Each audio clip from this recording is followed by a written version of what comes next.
Shalom, perkenalkan nama saya Ningsih Rambuataluda, NIM 2319005, Program Studi Pendidikan Biologi Universitas Kristen Wirabacana Sumba.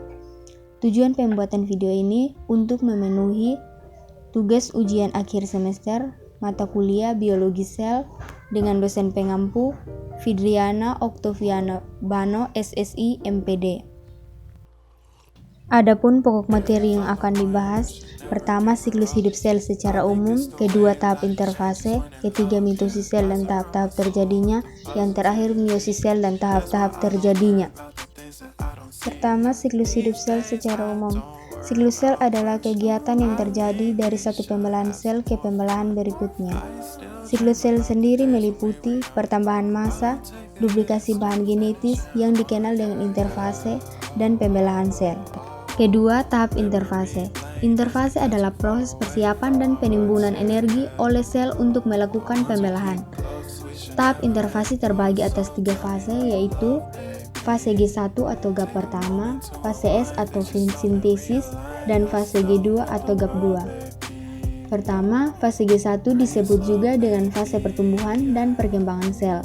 Hal ini ditandai dengan berkembangnya sitoplasma atau cairan sel, organel sel, serta sintesis bahan-bahan yang akan digunakan untuk fase berikutnya. Kedua, fase S. Pada fase S terjadi replikasi atau duplikasi DNA sebagai materi genetik yang akan diturunkan kepada sel anak, sehingga nantinya akan dihasilkan 2 salinan DNA. Fase terakhir yaitu fase G2. Replikasi DNA telah selesai.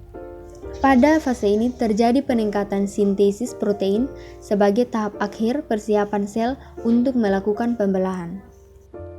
Ketiga, mitosis sel dan tahap-tahap terjadinya. Mitosis adalah proses pembelahan sel di mana suatu sel membelah menjadi 2 sel anak dengan pasangan basa DNA yang identik. Mitosis sel juga berfungsi untuk mengganti sel-sel yang rusak atau mati. Mitosis terbagi atas 5 tahap. Pertama, profase, kedua, prometafase, ketiga, metafase, keempat, anafase, dan kelima, telofase. Pertama, prometafase. Pada awal profase, sentrosom mengalami replikasi sehingga menghasilkan 2 sentrosom. Kemudian, setiap sentrosom akan bergerak ke kutub-kutub inti sel yang letaknya berlawanan. Di saat yang bersamaan, mikrotubulus mulai terlihat di antara 2 sentrosom. Mikrotubulus ini merupakan serat protein panjang yang memanjang dari sentriol ke segala arah. Lama-kelamaan, mikrotubulus akan membentuk seperti gulungan benang yang disebut benang-benang spindel. Di tahap ini juga, benang-benang kromatin mulai mengalami penebalan yang kemudian membentuk kromosom. Nah, kromosom ini terdiri dari 2 kromatin identik yang terikat pada sentromer atau kepala kromosom. Setiap sentromer memiliki 2 kinetokor yang merupakan formasi protein dan menjadi tempat melekatnya benang-benang spindel nantinya. Di akhir tahap profase, nukleus dan membran inti sel mulai menghilang. Selain itu, sentrosom telah sampai ke kutubnya masing-masing. Benang-benang spindel pun akan membentang dari kutub satu ke kutub lain. Benang spindel ini nantinya akan berperan untuk menarik kromosom ke bagian tengah inti sel di tahap selanjutnya. Kedua, prometafase.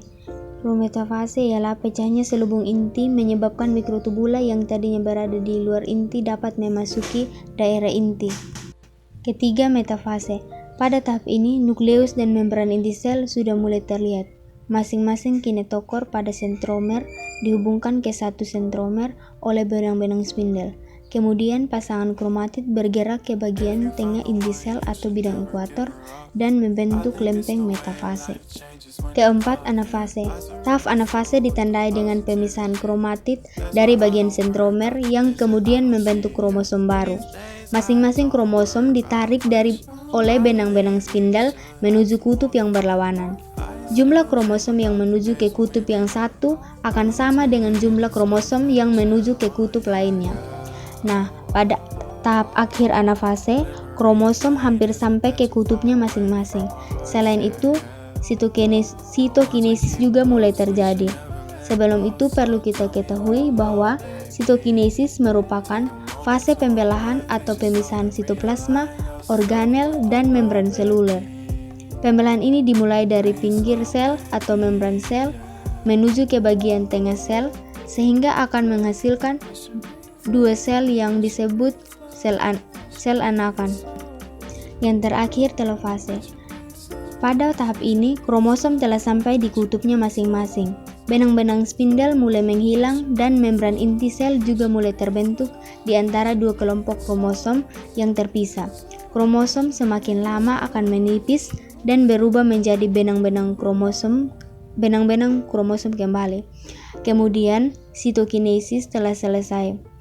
Sel telah membelah dan menghasilkan dua sel anak dengan kromosom diploid atau 2N. Terakhir, meiosis sel dan tahap-tahap terjadinya. Pembelahan meiosis merupakan proses pembelahan sel di mana pada akhirnya akan menghasilkan 4 sel anakan. Sel anakan yang dihasilkan masing-masing akan memiliki separuh dari kromosom sel induknya. Fase pembelahan meiosis terdiri dari dua fase pembelahan, yaitu fase pembelahan meiosis 1 dan pembelahan meiosis 2. Tahapan pada masing-masing fase ialah: meiosis 1 terdiri dari profase 1, metafase 1, anafase 1, dan telofase 1. Meiosis 2 terdiri dari profase 2, metafase 2, anafase 2, dan telofase 2. Fase meiosis 1 juga dikenal dengan tahapan pemisahan kromosom homolog. Pertama, profase 1. Pada tahap profase 1 ini, DNA dikemas dalam bentuk kromosom dan di akhir proses profase 1 akan terbentuk kromosom homolog yang berpasangan dengan tetrat serta kromosom juga akan melakukan pindah silang.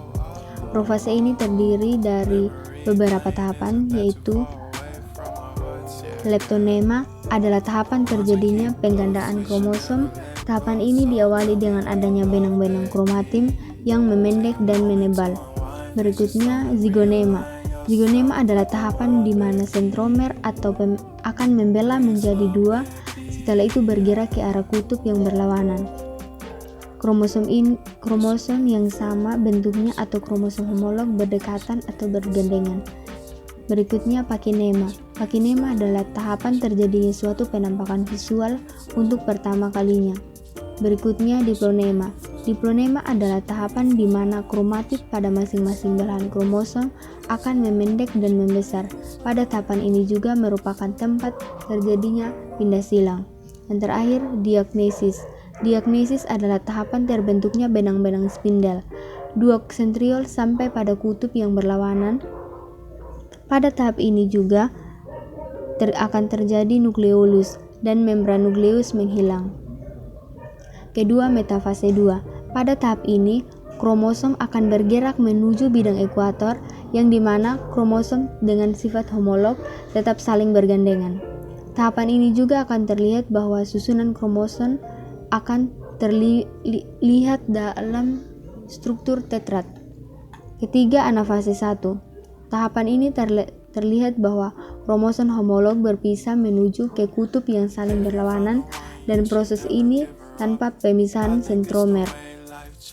Setiap kutub ini akan memperoleh campur acak kromosom dari induknya. Yang terakhir, fase terakhir dari tahap meiosis 1 adalah telofase. Ini menunjukkan adanya proses sitokinesis sehingga akan terbentuk menjadi dua buah sel. Pada masing-masing sel yang terbentuk akan memiliki satu buah inti dengan bagian sebelah dari kromosom yang bersifat homolog. Tahapan telofase 1 ini diawali dengan kromosom yang memadat, kemudian si lubang inti tersebut dan nukleolus kembali muncul, barulah sitokinesis berlangsung. Fase meiosis 2. Fase meiosis 2 dikenal dengan tahapan pemisahan kromosom saudara. Pertama, profase 2. Fase meiosis 2 diawali dengan profase 2 di mana tahapan ini akan adanya pembelahan sel pada dua buah sentriol. Kedua, metafase 2. Tahapan ini terlihat bahwa setiap kromatin berjejer pada bagian ekuator pembelahan. Kromatin di tahapan ini akan berkelompok menjadi dua tetapi belum terjadi pembelahan sentromer. Ketiga, anafase 2. Tahapan ini adalah terjadinya proses penarikan kromatid menuju kutub pembelahan sel yang dilakukan oleh benang spindel. Proses ini akan menyebabkan kromatin kembar berpisah. Pada fase ini juga akan terbentuk sebuah kromosom rekombinasi. Terakhir telofase 2. Pada tahap ini, kromosom yang telah sampai pada bagian kutub akan mengalami proses dekondensasi. Bersamaan dengan itu, membran inti dan anak inti terbentuk kembali, dan sekat pemisah semakin jelas sehingga akhirnya terjadilah 2 sel anakan. Pada tahapan ini akan menghasilkan 4 sel yang masing-masing sel terdiri dari kromosom haploid atau setengah dari jumlah kromosom induknya. Demikian materi yang dapat saya paparkan, semoga bermanfaat dan terima kasih.